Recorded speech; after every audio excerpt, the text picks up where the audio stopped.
This is what Sami was thinking after being home for 4 months.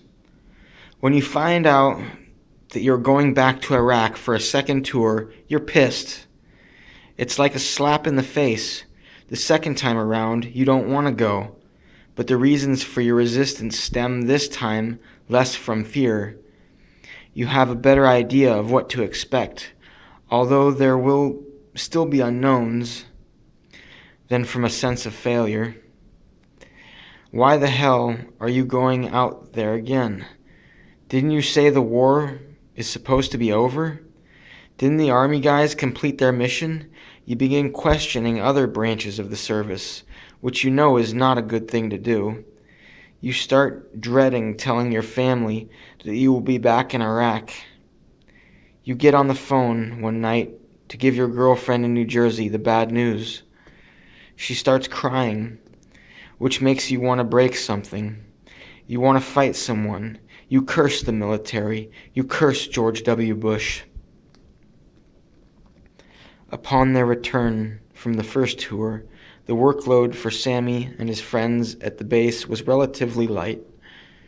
The first thing they had to do involved paperwork. The soldiers needed to cancel the power of attorney that they had signed over to family members before leaving for war and retake ownership of their lives. After that, it was a short-lived period of bliss. Their stuff was still in storage, so Sami and his friends immediately headed into town to buy clothes. They had thousands of dollars of combat pay now in their bank accounts, more money than most of them had ever held. Sami squirreled away $5,000. He was saving to buy a new car as a symbol of his wartime accomplishments, and the rest of the money was all for fun. They went shopping. They bought clothes. They spent money on dinners and on drinks. The staff at the Olive Garden, seeing the loud table of shaved heads, immediately realized that the men had just returned from Iraq, and the manager sent them free rounds.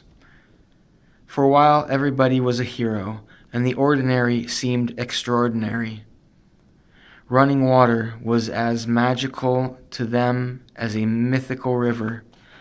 Flush toilets were a new invention. Sami also found that some of his simple war habits died hard. For months afterward, he continued to take a packet of baby wipes with him into the bathroom, even though he knew it was totally unnecessary. That December, Sami went home to Brooklyn for Christmas. Walking into his parents' brownstone in Park Slope, he saw the huge banner they'd hung on the door for their war hero son. He became like a toy for his younger brother to show off. His father had newfound respect for his first son. His mother was beside herself with joy that he was home. And that was why he couldn't find a way to tell her about the rumors that were swirling around. They were going back. After his return to California in January 2004, he learned that the company was returning to Iraq in February.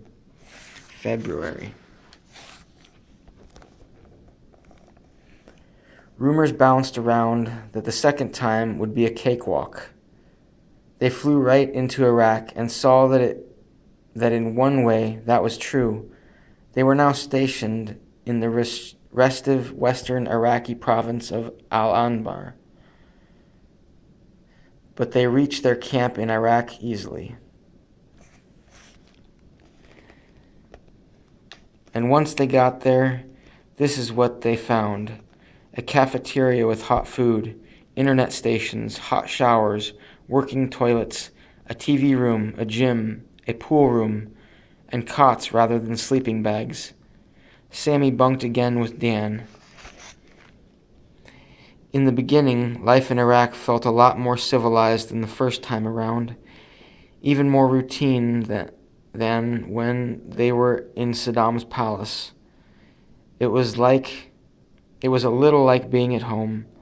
Sami once again knew when his shift would end, and so he could easily plan the rest of this day.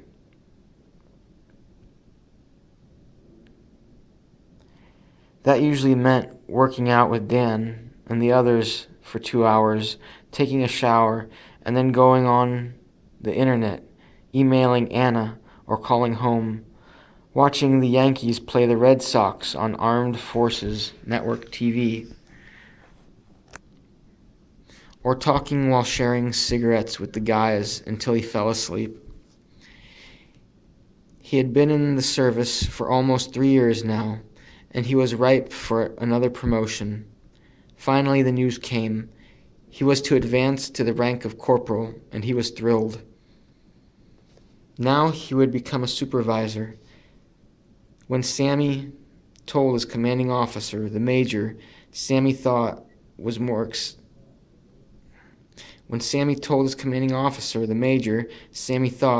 excited about the promotion than even he was.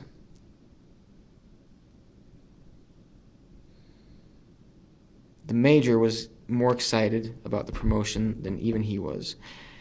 That this was happening near the beginning of the deployment was also a plus. Sami would now have more supervisory roles for the duration of the next 8 months or so left in this tour. He would join the supervisor's clique, too. He started anticipating the promotion ceremony where, by tradition, 2 other Marines carrying your new rank or higher pin you with your new rank insignia. He chose Dan and the major. But at the last minute, Sami was sent to Kuwait for a routine mission. He cursed his luck, and the ceremony ended up being held in an aircraft hangar far away from Al Anbar. At least the major was with him, and after he pinned Sami, he said to the young man, "I feel privileged and honored. There has never been a Marine who deserved this more than you do." The words were deeply affecting to Sami. The major was the Marine of all Marines to him. If God had made a Marine, Sami thought, it's this Marine, or it's the major. And for him to say that, well, maybe I really am a better than average Marine. He returned to the camp a few days later and saw Dan. The first thing his girlfriend did when he saw the new corporal was to sucker punch him hard in the gut, and Sami lost his breath, delivering pain. That's the initiation.